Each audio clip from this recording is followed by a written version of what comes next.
Olha, Maurício, esse ciclo da violência, com base na grande propriedade da terra, que tem um marco que foi em 1850, com a Lei das Terras, que consagrou a grande propriedade que nunca foi democratizada, o predomínio da oligarquia agrária, que hoje se expressa no agronegócio, produziu uma história de violência. Canudos, tão bem relatado nos sertões de Euclides da Cunha, contestado, região Paraná e Santa Catarina, Paracatu, Porecatu, as rebeliões do movimento do cangaço no Nordeste, a trajetória do Antônio Conselheiro e do Padre Cícero, são grandes movimentações desse Brasil agrário, que enfrentou o coronelismo, que enfrentou a grande propriedade da terra, e esse Brasil que hoje é hegemonizado, no caso da agricultura, pelo agronegócio. O agronegócio que produz com base na grande propriedade e na exportação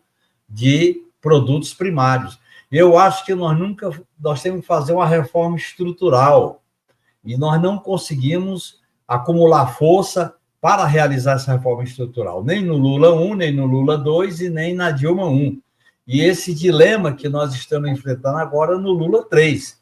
Portanto, é necessário a gente construir hoje um modelo alternativo de mudanças que possa juntar a soberania nacional com a questão democrática e com a pauta do povo.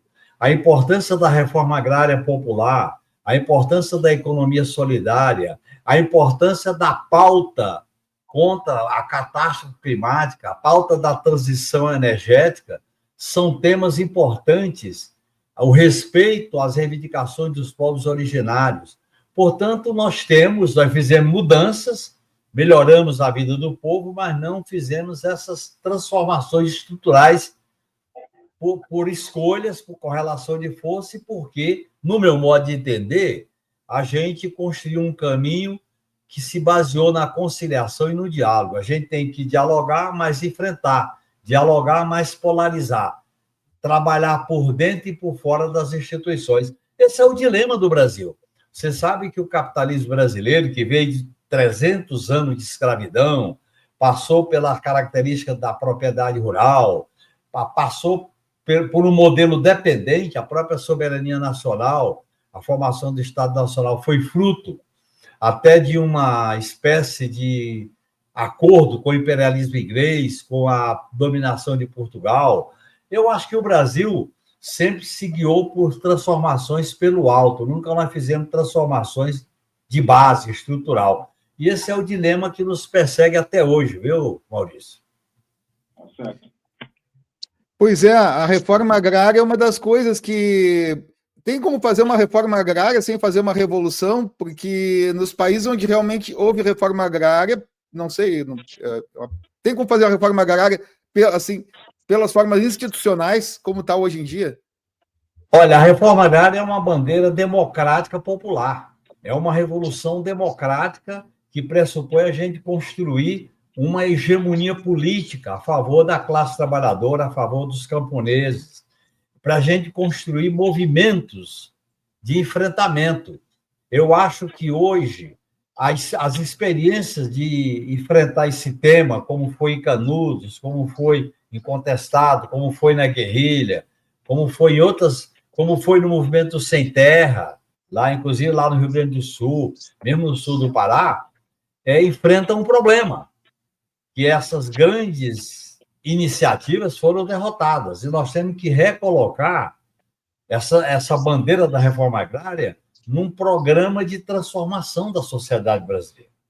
E, no meu modo de entender, isso exige mudança no sistema tributário, exige mudança na relação do Brasil com os centros econômicos mundiais, exige a auto-organização da classe trabalhadora, e aí, nesse sentido, o Movimento Sem Terra é uma experiência importante na luta pela reforma agrária popular, e a própria bandeira da reforma agrária, que tem que se incorporar com outras bandeiras, como a questão da jornada de trabalho, como a questão da justiça tributária, como a questão da isenção do imposto de renda, como a questão do programa de moradia, como as iniciativas em relação à defesa do meio ambiente, Portanto, nós temos hoje que trabalhar com uma plataforma estratégica para defender o que eu chamo a pauta do povo, a pauta popular. Esse é o caminho que nós temos.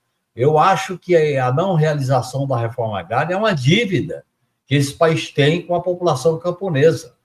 É uma dívida. Assim como a questão da soberania nacional, assim como a questão democrática. Nós sempre tivemos, nós temos uma tradição autoritária, oligárquica, na condução das instituições políticas.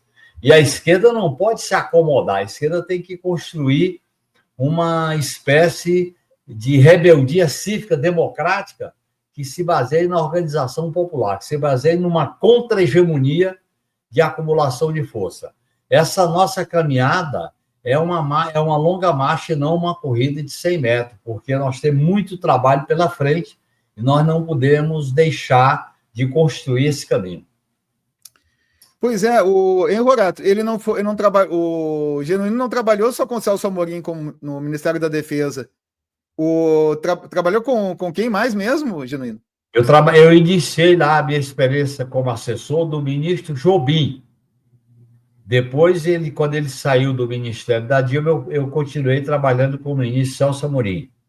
E foi uma experiência muito rica, viu, Maurício? Porque no Ministério da Defesa eu percebi o dilema que as Forças Armadas vivem no Brasil. Antes do governo Lula, as Forças Armadas estavam no acostamento da estrada. O Lula trouxe para a estrada, mas não fez mudanças necessárias no papel das Forças Armadas, uma nova política de defesa nacional. Nós estamos, vamos dizer assim, com um atraso histórico em relação à política nacional de defesa. As Forças Armadas, ela está muito mais voltada para a ordem, para a lei, para o policiamento, do que para uma política de defesa. Entendeu? Então, acho que esse é um dos desafios que nós não resolvemos. Está pendente a solução desse problema que tem como base o artigo 142 da Constituição brasileira.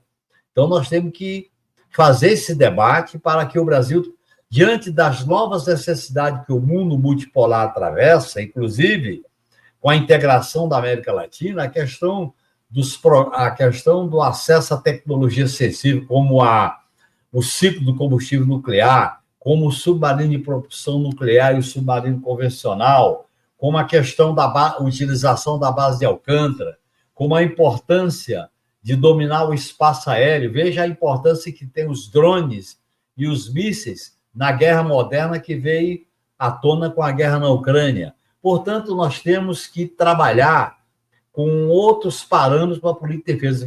Veja a importância da guerra cibernética. As Forças Armadas estão desatualizadas dos novos desafios de uma defesa nacional, que pressupõe uma relação que o povo não pode ser considerado inimigo, que tem que ter acesso à tecnologia sensível, que tem que ter cooperação com os países que fazemos fronteira, porque nós não temos conflito com nenhum deles, e que possa projetar uma política de dissuasão naquilo que é essencial para que o Brasil possa se relacionar com o mundo com base na sua plataforma que está na Constituição, no artigo 1, 2 e 3, que é a autodeterminação dos povos, a soberania nacional, a não ingerência nos assuntos internos, a integração regional como um pressuposto constitucional na formação do Estado brasileiro, e a gente construir, nesse mundo conturbado e com grandes ameaças, como está ocorrendo agora contra a Venezuela e a Colômbia, uma política de cooperação entre nós e dissuasão para fora do continente latino-americano.